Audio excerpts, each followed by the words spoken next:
When I was a little girl, I used to look forward to presents. I remember the first Easter when I woke up and I didn't get an Easter basket. I remember feeling so upset because I felt like my parents didn't love me anymore. I didn't feel like, oh, I grew up and they know I don't know that there's no Easter bunny because they already knew I was smarter than that. I knew at 4 and 5 years old that there was no such thing as Santa Claus. There's no such thing as the Easter Bunny. And I still wanted those gifts from Santa and those gifts from the Easter Bunny because I knew it was my parents that were thinking about me, working to make the money, also going and shopping and putting them in wrapping paper or a basket, and then also sneaking in to put them there and surprise me. And the work that went into these actions, these presents, was what made me feel loved.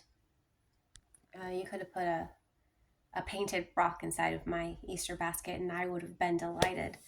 Um, it's just how I've always been. And then when I grew up, I had kids, and I did the same thing with them. I shared the joy that I got out of receiving presents as gifts on these holidays, and never really paid much attention until around my 20s when I started to question, why do we celebrate Christmas?